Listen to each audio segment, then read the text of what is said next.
나는 아직도 그날을 기억한다. 오래된 휴대폰 속 그가 마지막으로 남긴 음성 메시지. 짧은 숨소리, 멈칫거리는 말투, 그리고 끝내 꺼내지 못한 진심.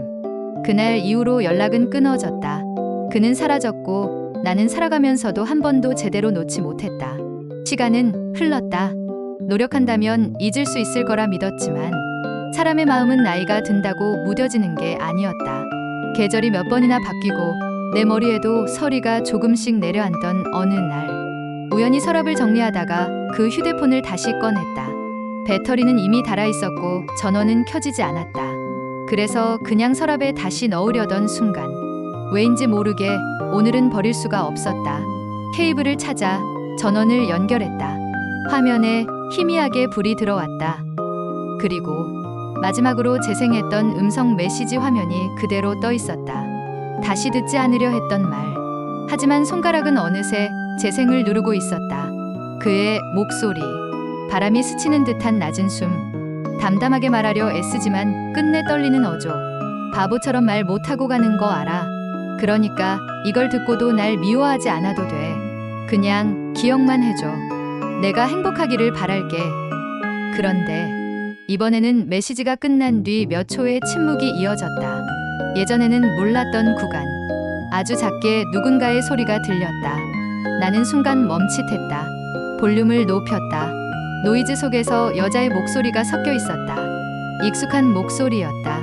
심장이 멎는 것 같았다. 그 목소리. 내 동생이었다. 그 사실을 깨닫는 순간 손끝까지 차갑게 굳어버렸다. 기억이 한꺼번에 밀려왔다. 몇 년 전 동생이 해외 발령을 받았다고 떠났던 날. 내 남자친구가 갑자기 연락을 끊어버렸던 날. 그리고 떠나기 전 동생이 내게 했던 말. 언니, 미안해하지만 이번엔 내가 먼저였어. 메시지가 끝나고 휴대폰 화면은 조용히 꺼졌다. 나는 아무 말도 할 수 없었다. 눈물도, 분노도, 원망도, 아무 감정도 떠오르지 않았다. 그저 오래전의 또렷한 장면 하나만 반복됐다. 사랑하는 남자가 생겼다고 해맑게 웃으며 내게 말하던 동생의 모습.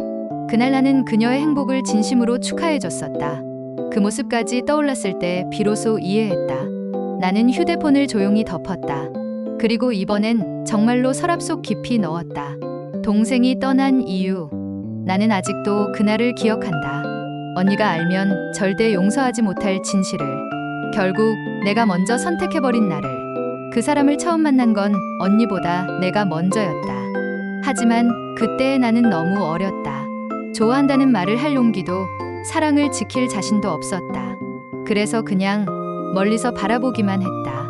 그러다 어느 날 언니가 말했다. 나 좋아하는 사람이 생겼어. 웃으며 말하는 언니를 보면서 내 마음속 무언가는 조용히 부서지는 소리가 났다. 나는 아무 말도 하지 않았다. 사람들은 말한다. 사랑은 타이밍이라고. 그 타이밍을 놓친 사람에게는 자격도 말할 권리도 남지 않는다고. 그리고 언니와 그 사람은 연인이 되었다. 나는 그 둘을 응원해야 하는 위치에 서 있었다. 언니의 동생으로서, 그리고 말하지 못한 사람으로서. 그런데 그 사람도 알게 되었다. 내가 먼저였다는 걸. 아무에게도 말하지 않았는데 어쩌면 나를 바라보는 눈빛은 처음부터 눈치채고 있었는지 모른다. 시간이 지나면서 그 사람은 점점 지쳐갔다. 언니에게 미안해서, 그리고 나에게도 미안해서. 내가 먼저였다는 사실 하나가 모든 관계를 무너뜨리고 있었다. 언니도, 나도, 그 사람도. 아무도 행복하지 않았다. 그 사람은 결국 떠나기로 했다. 누구의 손도 잡지 않는 길을 택했다. 그리고 마지막 순간 내 앞에서 말했다. 내가 먼저였던 거 알아. 하지만 이제 그걸로 다른 누구도 상처받지 않았으면 좋겠어. 나는 울었다. 끝까지 이기적일 수가 없었다. 그날 그 사람은 휴대폰에 음성 메시지를 남겼다. 언니에게 전하는 마지막 인사. 나는 옆에 앉아 조용히 듣고 있었다.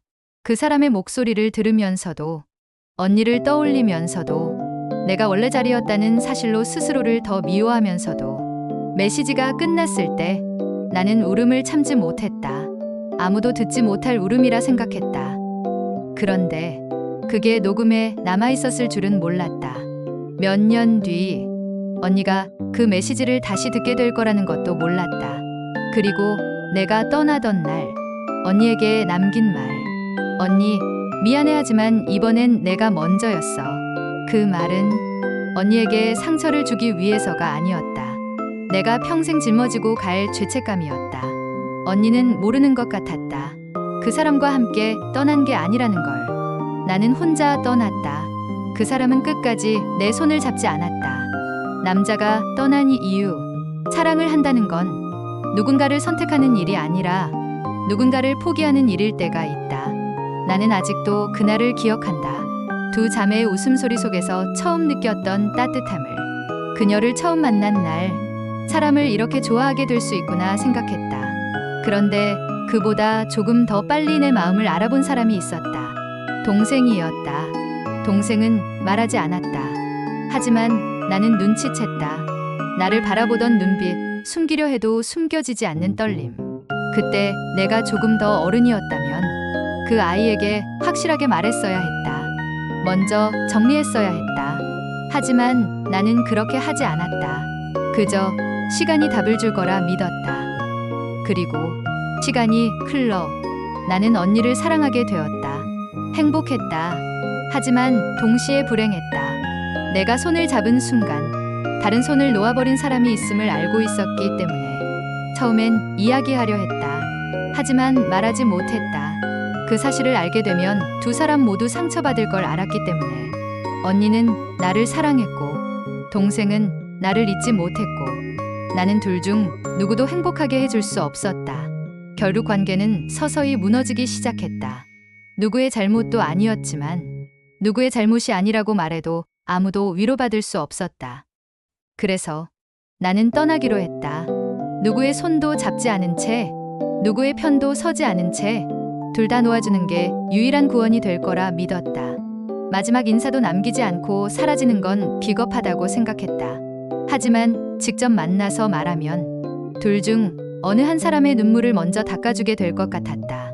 그래서 음성 메시지를 남겼다. 바보처럼 말 못하고 가는 거 알아. 그러니까 이걸 듣고도 날 미워하지 않아도 돼. 그냥 기억만 해줘. 내가 행복하기를 바랄게. 내가 말한 행복은 나 없이 행복해지라는 뜻이었다. 메시지를 끝내고 휴대폰을 내려놓은 순간 옆에서 울음소리가 들렸다. 동생이었다. 나는 동생에게 말해줬다. 내가 먼저였다는 거 알아. 하지만 그게 우리를 묶어주는 이유가 되면 안 돼. 나를 사랑한 두 사람도, 두 사람을 사랑한 나도 결국 이별을 선택해야만 했다. 그래서 나는 떠났다. 누군가의 사랑이 아니라 누군가의 상처로 살고 싶지 않아서.